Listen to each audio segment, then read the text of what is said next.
हम अर्थ 44 dark multiverse में है, जहां बैटमैन के दुश्मनों का एक ग्रुप एल्फ्रेड को वॉलेंटली टॉर्चर कर रहा होता है। बस करो अब और बताओ कि बैटमैन कहाँ है, इससे पहले हम तुम्हारी हालत और पूरी कर दें। एल्फ्रेड हिम्मत नहीं हारता है और बैटमैन का लोकेशन नहीं बताता।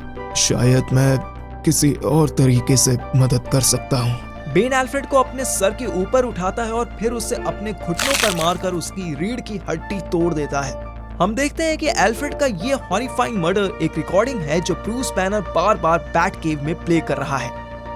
जस्टिस लीग को ब्रूस की मेंटल स्टेट की चिंता है और वो अपने कंसर्न्स ग्रीविंग हीरो के सामने रखते हैं। इसको बार बार देखना तुम्हारे लिए बुरा हो सकता है। ब्रूस बहुत तकलीफ में और खुद को एल्फ्रेड की मौत का जिम्मेदार मानता है। बुरा तो यह है कि वो अब कभी नहीं आएगा और ये सब मेरी वजह से हुआ है।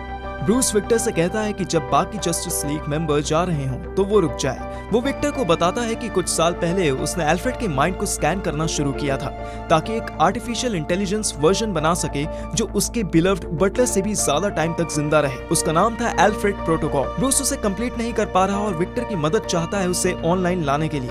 प्लीज विक्टर, मुझे वो चाहिए। वो बिल्कुल मेरे फादर जैसा था। हम देखते हैं डॉक्टर स्टोन को एक कॉल पे उसके बेटे विक्टर स्टोन के साथ। विक्टर अपने फादर से कहता है कि वो तुरंत स्टार लैब्स छोड़ दें। कुछ सीरियस हो रहा है, कोई इन्वेजन लग रहा है, शहर खतरे में है। डॉक्टर स्टोन इंसिस्ट करता है कि वो इसी वजह से लैब में रुक रहा है और वो ये भी समझना चाहता है कि क्या हो रहा है। डॉक्टर स्टोन मानता है कि वो अपने बेटे की मदद कर सकता है और स्टार लैब्स की मदद से उसे प्रोटेक्ट भी कर सकता है। विक्टर कहता है कि उसे किसी प्रोटेक्शन की जरूरत नहीं है क्योंकि वो सेफली आउटर स्पेस के वॉच टावर में लॉक्ड है। विक्टर वॉच टावर में एनोमली को स्टडी करने आया है और रिलक्टेंटली अपने फादर की मदद लेने के लिए मान जाता है। तभी विक्टर को दूर से एक बीप सुनाई देता है। ये क्या था? क्या कोई हमला हुआ है?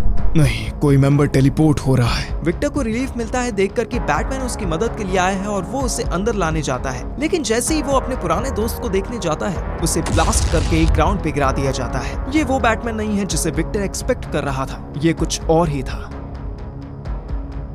फिक्र मत करो, मैं मदद करने आया हूँ। इविल साइबर बैटमैन और विक्टर उसके फादर को बताता है कि वो जल्द ही उनको उनके रोल के बारे में बता देगा अपने ग्राउंड प्लान में।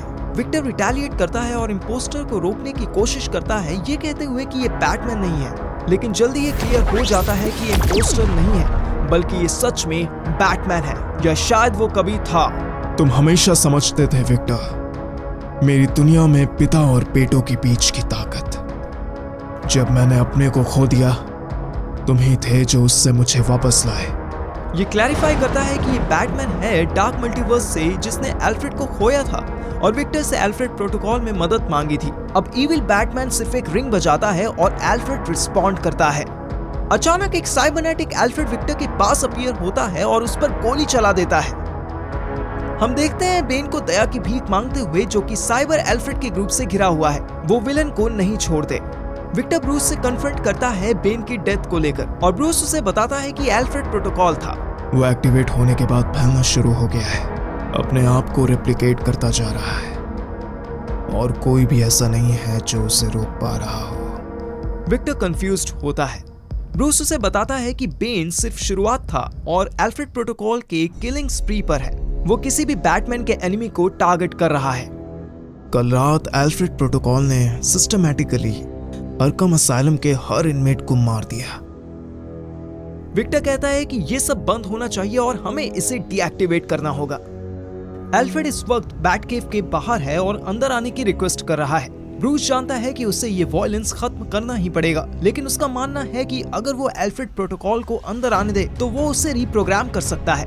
मैं उसे एक बार खो चुका हूँ विक्टर, मैं इसे ठीक कर सकता हूँ, बेहतर बना सकता हूँ और उसे रख सकता हूँ। विक्टर ब्रूस से कहता है कि वो कोई रास्ता ढूंढेगा, लेकिन जो भी हो जाए वो एल्फ्रेड को अंदर आने नहीं देगा। ज्यादातर सबूत यही इशारा करते हैं कि ये वही बैटमैन है अर्थ 44 से।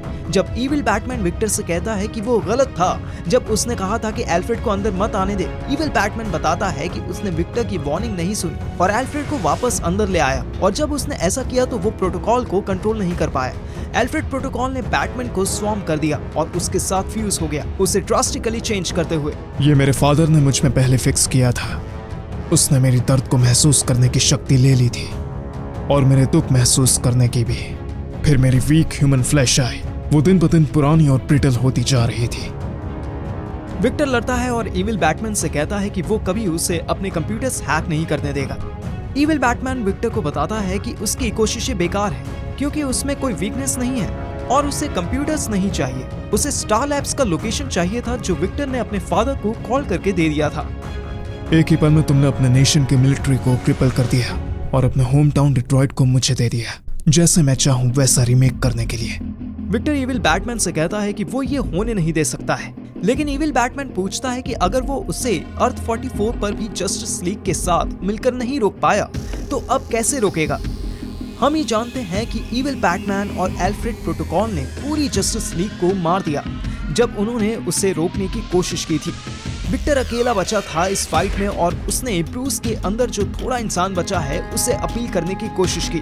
मुझे पता है कि तुम अभी भी वहाँ हो, मुझे पता है कि तुम मुझे सुन सकते हो। प्रोटोकॉल मुझे शट डाउन करने की कोशिश कर रहा है, लेकिन मैं जिंदा हूँ क्योंकि तुम मुझे सुनना चाहते हो। तुम्हारा सबसे अच्छा पार्ट तुम्हारी ह्यूमैनिटी है। विक्टर कहता है कि वो मिलकर एल्फ्रेड प्रोटोकॉल को रोक सकता है इससे पहले कि वो ब्रूस को कंप्लीटली रीराइट कर दे, लेकिन इविल बैटमैन कहता है कि वो वही है जो वो बनना चाहता है। वो बहुत बुरी तरीके से विक्टर का सर उसकी बॉडी से निकाल देता है।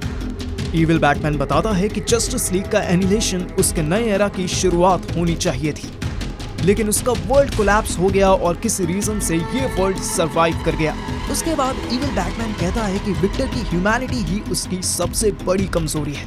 और ये तुम्हारी सबसे बड़ी गलती है विक्टर, तुम लीग का सबसे कमजोर हिस्सा, क्योंकि अगर तुम अपनी ह्यूमैनिटी को छोड़ पाते तो तुम सबसे स्ट्रांग होते।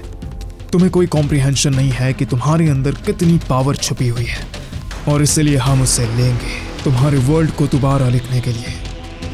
इविल बैटमैन डॉक्टर स्टोन के साथ कॉल को अनम्यूट करता है ताकि वो सुन सके जब उसके लोग विक्टर को मार रहे होते हैं, उसे टुकड़ों में तोड़ रहे होते हैं। इविल बैटमैन डॉक्टर स्टोन को बताता है कि वो भी उसके पास जल्दी आएंगे और फिर कॉल टर्मिनेट कर देता है। फिर हम एक और इविल बैटमैन से मिलते हैं एक और डायमेंशन से।